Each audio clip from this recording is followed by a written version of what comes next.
네, 나우 인터뷰 코너입니다.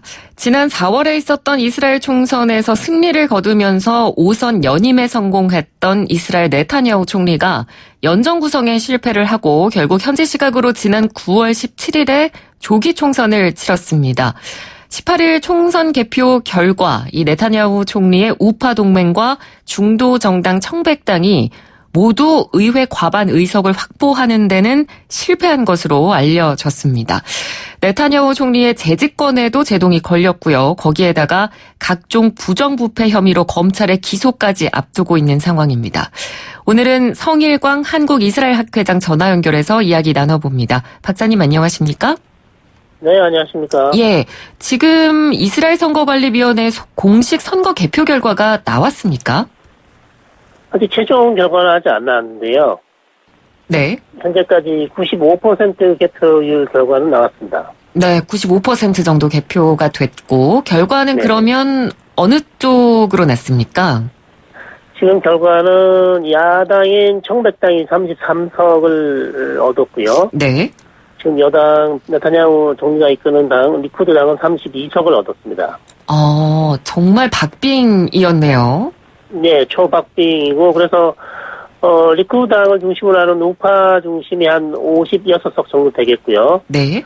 그다음에 청백당이 이끄는 중도 좌파를 다 합치면 역시 한 56석, 56석 이렇게 돼서 거의 동률을 지금 이루고 있습니다. 네, 어느 쪽도 지금 과반을 이루지 못한 상황이고 거의 박빙의 상황인데 100% 개표가 다 돼야만 정확히 결과를 알 수 있겠습니다만 일단 좀 과거를 돌이켜 봐서요. 지난 4월에 이미 총선이 있었고 그래서 저희가 이 총선 이야기를 박사님이랑 다뤘었거든요. 그런데 왜 이번에 또 이렇게 조기 총선을 치르게 된 건가요? 네네, 아무래도 이 선거 시스템이 우리랑 많이 달라서 예, 그 부분에 대한 설명이 좀 필요할 것 같습니다. 네. 의원 내각제 시스템이라서 일단 이스라엘 의회 총 120석 중에 과반수인 61석을 만들어야 됩니다. 네. 그런데 지금 말씀드린 것처럼 제일 큰 여당이나 야당이 그의 절반밖에 되지 않기 때문에 항상 이스라엘 정치는 다른 정당과 연정을 해서 61석을 만들어야 되는데 네. 지난 4월 네타냐후 총리가 겨우 한 두세 석을 남겨놓고 이스라엘 베이트에누라는 아주 좀 극우적인 정당과 마지막 협상을 벌였지만 그 협상이 실패로 돌아가면서 61석 확보에 실패하면서 연정이 다시 총선을 하게 된 거죠. 쉽게 말씀드리면. 아, 그렇군요. 그러면 네타냐후 총리가 연정 구성에 실패한 이유는 어디에 있다고 봐야 될까요? 일단 우파를 다 지켜냈으나 61석을 만들지 못했고요. 네.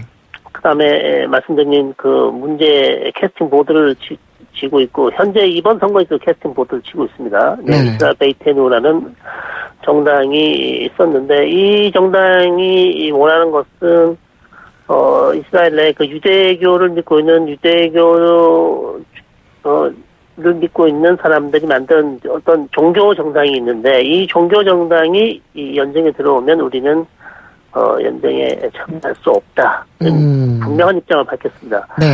예, 근데 네타냐후 총리는 이런 종교 정당이 없으면 사실 연정 구성이 안 되기 때문에 한계가 있는 것이죠. 그래서 이 두 정당이 같이 연정에 참여할 수 없어서 사실 실패했던 거라고 볼 수 있습니다. 네. 어쨌든 이번에도 또 과반 확보에 실패를 했기 때문에 또 연정 구성에 나서야 되는 상황인데 지금 말씀해 주신 것들을 배경으로 살펴본다면 네타냐후 총리가 지금 이끄는 당이 리쿠드 당이잖아요. 네네. 이 당이 연정을 할 수 있는, 그러니까 힘을 합칠 수 있는 다른 세력들이 있을까요? 어떻습니까?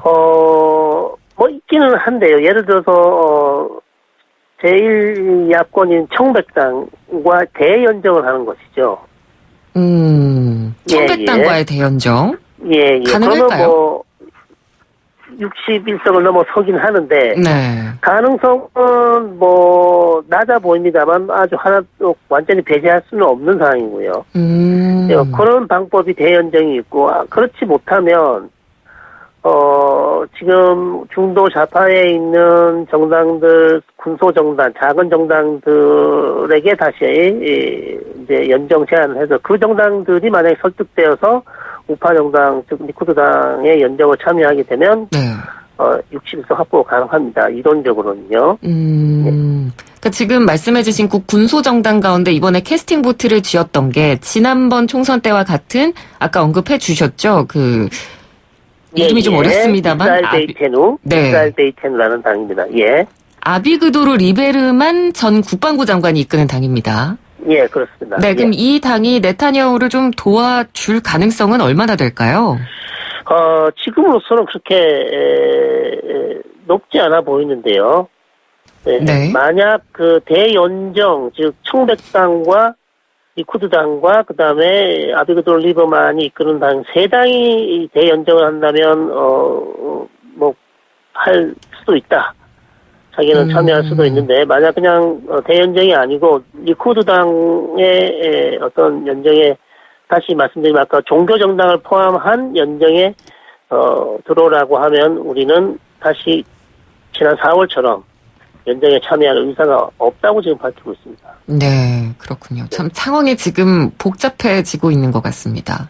네네. 아까 얘기해 주신 만약에 청백당과의 대연정을 하게 된다면 제가 네네. 알기로는 이 청백당에서는 대연정은 해줄 수 있지만 네타냐후 총리가 리더인 대연정은 못하겠다 이런 의지를 밝힌 걸로 제가 알고 있거든요. 맞습니까? 대연정을 한다는 얘기는 일단 그 총리 임기가 4년인데요. 네. 그럼 총리 임기를 2년씩 2년씩 나눠서 하게 됩니다. 그러니까 두 정당에서 두 정당 대표가 2년씩 나눠서 하는 거죠, 각각. 아, 네네. 문제는 이제 누가 먼저 총리를 하느냐, 2년. 전반기 총리를 하게 되느냐, 이것이 이제 관건이 되겠는데, 만약 나타냐후 총리가 이 전반기에 먼저 총리직을 수행하지 못하면, 지금 2주 후에 바로 기소에 대한 심리가 진행되기 때문에. 그렇죠. 네, 그래서 상당히 이 부분이 대연정을 하게 되면 누가 먼저 총리를 하게 되냐 이 부분이 어렵고요. 당연히 누가 더 높은 리더가 지도자가 되느냐는 상당히 민감한 문제이죠. 그래서 보통 그렇게 되면 먼저 하는 사람이 총리를 하고 나머지 이 정당의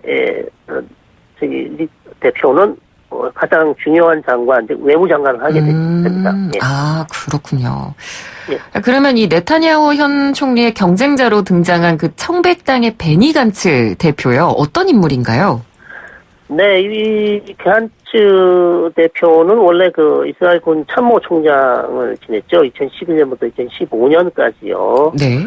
그리고 정치적 그 경험이 없습니다, 사실. 아, 정치 신인이군요. 네, 정치 완전 신인이고요. 네. 지난 4월 총선에 처음으로 정치권에 뛰어들었습니다. 그래서 지금 야이르 라피드라는 그 또 다른 중도 좌파 정당에 지금 통합을 했죠. 예시아티드라는 정당하고 통합을 해서 지금의 어떤 청백당을 만들었습니다. 그래서 네. 사실 정치 경험이 없음에도 불구하고 상당히 군인의 어떤 깨끗한 이미지, 청결한 이미지, 그다음에 군인이라서 이제 어떤 이스라엘 안보에 큰 도움이 된다는 어떤 그런 이미지로 큰 인기를 지금과 같은 어떤 지지를 얻지 않았나 이렇게 생각이 됩니다. 그러니까 뭐 네타냐후보다는 비교적 좀 온건한 인물이다 이런 이야기도 있던데요. 네타냐후가 워낙 극단적인 인물이었다 보니까. 아무래도 그렇죠. 네타냐후 총리는 집권 기간 동안 계속 이스라엘을 아주 그냥 어떻게 보면 구구라고 할 정도로 상당히 우파 쪽으로 이끌었던 인물이기 때문에 그에 비해서 간츠 대표가 상당히 온건한 인물로 평가를 받습니다만 이스라엘 대외 정책에는 큰 변화가 없을 것 같고요. 아, 어떤 부분에서 그런가요?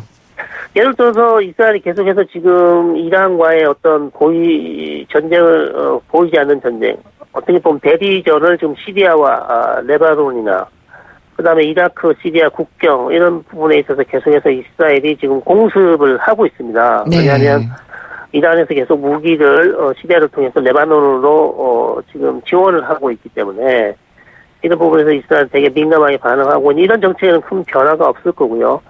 단 팔레스타인 문제에 있어서 약간의 어떤 협상에 조금 온건한 태도를 보이지 않을까 이런 기대감이 있습니다. 아, 그렇군요.